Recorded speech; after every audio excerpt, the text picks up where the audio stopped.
அனைவருக்கும் வணக்கம். இது நம்ம ஆதிவராகி யூடியூப் சேனல். இன்னைக்கு இந்த பதிவு மே மாசத்துல வரக்கூடிய அபிஜித் நட்சத்திர நேரத்துக்கான பதிவு. நாளைக்கு மே மாசம் 18ஆம் தேதி ஞாயிற்றுக்கிழமை அன்னைக்கு சாயங்கால நேரத்துல இந்த அபிஜித் நட்சத்திரம் வருது. ரொம்ப ரொம்ப சக்தி வாய்ந்த 24 நிமிடங்கள்னே சொல்லலாம். நாம கேட்ட வரத்தையும் நாம கேட்ட பணத்தையும் அப்படியே அள்ளி கொடுக்கக்கூடிய, நமக்கு வெற்றியை தரக்கூடிய சக்தி வாய்ந்த 24 நிமிடங்கள் தான் இது. வாங்க அந்த 24 நிமிடங்கள் எப்ப வருதுன்னு இப்ப நாம தெரிஞ்சுக்கலாம். அது மட்டும் இல்லாம இந்த நேரத்துல பணத்தை வசியம் செய்யறதுக்கு நாம செய்ய வேண்டிய சக்தி வாய்ந்த பரிகாரத்தையும் இப்ப நாம தெரிஞ்சுக்கலாம். இது வரைக்கும் நம்ம சேனலை சப்ஸ்கிரைப் பண்ணாம பாத்துட்டு இருக்கீங்கன்னா மறக்காம சப்ஸ்கிரைப் பண்ணிக்கோங்க. பக்கத்துல இருக்கக்கூடிய பெல் ஐக்கானையும் பிரஸ் பண்ணிக்கிட்டீங்கன்னா அடுத்தடுத்து நான் போடக்கூடிய சிறப்பான பதிவுகளை நீங்க மிஸ் பண்ணாம தெரிஞ்சுக்க முடியும். நாளைக்கு நமக்கு ஞாயிற்றுக்கிழமை. அடுத்ததா இந்த மே மாசம் வரக்கூடிய அபிஜித் நட்சத்திர நேரம் நாளைக்கு சாயங்காலம் நமக்கு வருது. இந்த அபிஜித் நட்சத்திர நேரம் மாசத்துக்கு ஒரு முறை மட்டும்தான் நமக்கு வரும். நிறைய பேரு இன்னமுமே இத கன்ஃபியூஸ் பண்ணிக்கிறீங்க. 2 நாளைக்கு முன்னாடி கூட நம்ம சேனல்ல அபிஜித் முகூர்த்த நேரத்துக்கான பதிவு கொடுத்திருந்தேன். இந்த அபிஜித் முகூர்த்தம் தினமும் நமக்கு வரும். நமக்கு தினமும் எப்படி பிரம்ம முகூர்த்தம் வருதோ அதே மாதிரி இந்த அபிஜித் முகூர்த்தமும் வரும். பிரம்ம முகூர்த்த நேரத்துக்கு இணையான பலன்களை நமக்கு தரக்கூடியதுதான் இந்த அபிஜித் முகூர்த்தம். இந்த அபிஜித் முகூர்த்தம் இருக்கக்கூடிய நேரத்துல ராகு காலம் யமகண்டம் கூட நம்ம பார்க்க தேவையில்லை. கண்ணை மூடிக்கிட்டு இந்த நேரத்துல எந்த ஒரு செயலை செஞ்சாலும் அது நமக்கு வெற்றியை கொடுக்கும். ஏன்னா இந்த அபிஜித் அப்படிங்கிற வார்த்தையில இருக்கக்கூடிய ஜித்துங்கிற வார்த்தைக்கு வெற்றிங்கிற பொருள் நமக்கு வரும். அற்புதமான வெற்றிய அள்ளி தரக்கூடிய நேரம் தான் தினமும் வரக்கூடிய அபிஜித் முகூர்த்தம். அடுத்ததா நமக்கு மொத்தமா 27 நட்சத்திரங்கள் இருக்குன்னு தெரியும். மறைந்து போன 28வதா இருக்கக்கூடிய ஒரு நட்சத்திரம் தான் இந்த அபிஜித் நட்சத்திரம்.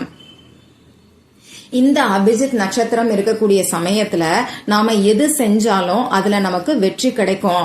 மனிதர்கள் இதை தவறா பயன்படுத்த கூடாதுங்கிறதுக்காக தான் கிருஷ்ணர் அவரோட மயில் இறகுல இந்த நட்சத்திரத்தை மறைச்சு வச்சிருக்கிறாரு. இந்த நட்சத்திரம் பாத்தீங்கன்னா உத்திராடத்துக்கும் திருவோண நட்சத்திரத்துக்கும் நடுவுல வரும். அதாவது உத்திராட நட்சத்திரம் முடியும் போது வரக்கூடிய 12 நிமிஷமும் திருவோண நட்சத்திரம் ஆரம்பிக்கும் போது வரக்கூடிய 12 நிமிஷமும் ஆக மொத்தம் 24 நிமிடங்கள் சக்தி வாய்ந்த அபிஜித் நட்சத்திர நேரமா நமக்கு இருக்கு. இந்த நேரத்துல நாம செய்யக்கூடிய செயல்களுக்கு நமக்கு வெற்றி கிடைக்கும். அது மட்டும் இல்லாம இந்த நேரத்துல நாம செய்யக்கூடிய பரிகாரங்களுக்கும் கை மேல நமக்கு பலன் கிடைக்கும்.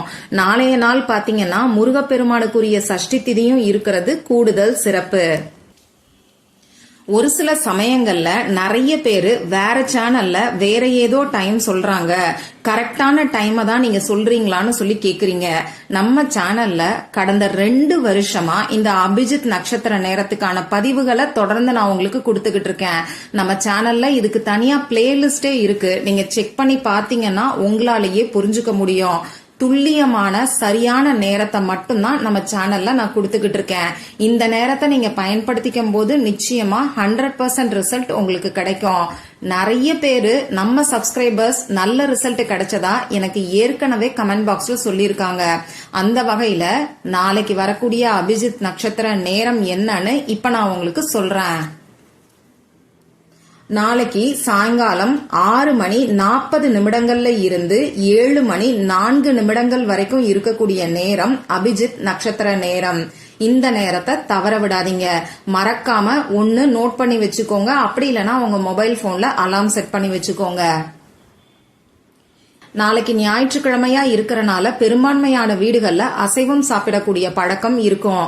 இப்ப நான் சொல்ல போற பரிகாரம், அதாவது பணவசியத்துக்கான அரிசி பரிகாரத்தை நீங்க செய்ய போறீங்கன்னா தாராளமா அசைவம் சாப்பிடலாம். மற்ற வேண்டுதல்கள் இருக்கிறவங்க நீங்க என்ன பண்ணணும்னு இப்ப நான் உங்களுக்கு சொல்றேன். நாளைய நாள்ல நீங்க அசைவம் சாப்பிடாம இருந்தீங்க, சுத்தமா இருக்கீங்கன்னா இப்ப நான் சொன்ன அபிஜித் நட்சத்திர நேரத்துல 2 நெய் தீபத்தை பூஜை அறையில ஏத்தி வச்சு அந்த நெய் தீபத்தை பார்த்து உங்களுக்கு இருக்கக்கூடிய முக்கியமான ஒரே ஒரு கோரிக்கைய நீங்க வைங்க. உங்களால முடியும்னா உங்க மொபைல் போன்ல 24 நிமிடங்களுக்கு அலாம் செட் பண்ணி வச்சுக்கிட்டு முடிஞ்ச அளவுக்கு அந்த தீப ஒளிய பாக்குறது நல்லது. உங்க வேண்டுதல் நிறைவேற மாதிரி உங்க மனசுக்குள்ள கற்பனை பண்ணி பாத்துக்கிட்டே அந்த தீப ஒளிய பாருங்க.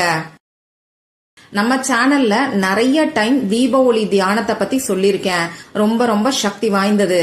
உங்களால முடியும்னா இத நீங்க நாளைக்கு ஃபாலோ பண்ணுங்க. சரி, நாளைக்கு எங்க வீட்ல நான்வெஜ் கண்டிப்பா சமைப்போம். நானும் சாப்பிடுவேன். நான் என்ன பண்ணட்டும்னு சொல்லி ஒரு சிலர் கேப்பீங்க. இப்படி இருக்கிறவங்க இந்த அபிஜித் நட்சத்திர நேரத்துல அமைதியான ஒரு இடத்துல உட்கார்ந்துகிட்டு ஒரு கேண்டில் ஏத்தி வச்சு அந்த கேண்டிலோட ஒளிய உங்க கண்ணால பாத்துக்கிட்டே உங்க வேண்டுதல் நிறைவேறிட்ட மாதிரி உங்க மனசுக்குள்ள நீங்க கற்பனை பண்ணி பாருங்க. இதுவும் தொடர்ந்து 24 நிமிடங்களுக்கு நீங்க செய்யலாம். உங்களுக்கு சப்போஸ் வேலை இருக்குன்னா குறைஞ்சது ஒரு 10 நிமிஷமாவது இந்த தீப ஒளி தியானம், அப்படி இல்லைன்னா இந்த கேண்டில் ஒளிய பாக்கிறத நீங்க செய்யுங்க. மினிமம் 10 நிமிஷம், மேக்சிமம் 24 நிமிடங்களுக்கு செய்யறதுக்கு பாருங்க. உங்களுக்கு எந்த வேண்டுதல் இருந்தாலும் சரி, இந்த தீப ஒளி தியானத்தை இப்ப நான் சொன்ன 2 மெத்தட்ல ஏதாவது ஒரு மெத்தட நீங்க ஃபாலோ பண்ணிக்கோங்க. சரி, அடுத்ததா பணத்தை வசியம் செய்யறதுக்கான அரிசி பரிகாரத்தை இப்ப நான் உங்களுக்கு சொல்றேன். இந்த பரிகாரத்தை பொறுத்தளவுக்கு எந்த விதமான கட்டுப்பாடுகளும் நமக்கு கிடையாது. பெண்களுக்கு பீரியட்ஸ் டைமா இருந்தாலும் செய்யலாம். மத்தபடி நீங்க உங்க வீட்ல இருந்து மட்டும்தான் செய்யணும். இதையும் ஞாபகம் வச்சுக்கோங்க. இப்ப நான் சொன்ன குறிப்பிட்ட அபிஜித் நட்சத்திர நேரத்துல உங்க முகம் கை காலை கழுவிட்டு வந்து அமைதியான ஒரு இடத்துல உட்கார்ந்துக்கோங்க. உங்க மூச்சை நல்லா ஆழமா உள்ள இழுத்து வெளியில விடுங்க. இந்த மாதிரி 3 முறை செய்யும் போது உங்க மனசு கொஞ்சம் ரிலாக்ஸ்டா இருக்கும். இதுக்கப்புறமா உங்க இடது கையில கைப்பிடி அளவுக்கு அரிசி, அது பச்சரிசியா இருக்கிறது நல்லது. பச்சரிசி கிடைக்காத ஊர்ல இருக்கீங்கன்னா சாதாரணமா சாப்பாட்டுக்கு பயன்படுத்தக்கூடிய புழுங்கல் அரிசி, பாஸ்மதி ரைஸ கூட நீங்க பயன்படுத்திக்கலாம். உங்க இடது கையில ஒரு கைப்பிடி அளவுக்கு அரிசிய வச்சு வலது கையால மூடிக்கோங்க. இப்போ இந்த பிரபஞ்சத்துக்கிட்ட உங்களுக்கு எவ்வளவு பணம் வேணுமோ அதை கேட்டு பிரார்த்தனை செஞ்சுக்கோங்க. மாசம் மாசம் எனக்கு இவ்வளவு சம்பளம் வரணும், அப்படி இல்லைன்னா ஒவ்வொரு மாசமும் எனக்கு செய்யக்கூடிய தொழில்ல இருந்து இவ்வளவு லாபம் வரணும்னு சொல்லி நீங்க பிரார்த்தனை செஞ்சுக்கலாம். கடன் பிரச்சனை, வீண் விரைய செலவுகள் எல்லாம் சொல்லி பிரார்த்தனை செய்ய வேண்டாம். இந்த மாதிரி நேர்மறையா பிரார்த்தனை செஞ்சதுக்கு அப்புறமா இப்ப நான் ஸ்கிரீன்ல கொடுத்திருக்கக்கூடிய அஃபர்மேஷனை தொடர்ந்து 24 நிமிடத்துக்கு நீங்க சொல்லுங்க. உங்க மொபைல் போன்ல அலாம் செட் பண்ணி வச்சுக்கிட்டு கூட நீங்க சொல்லலாம். உங்களால 24 நிமிடம் இந்த அஃபர்மேஷன் சொல்ல முடியாதுன்னா பரவாயில்ல, குறைஞ்சது 10 நிமிஷமாவது சொல்லுங்க. இதுல முக்கியமான விஷயம் உங்க கையில அரிசி இருக்கணும். இதையும் ஞாபகம் வச்சுக்கோங்க.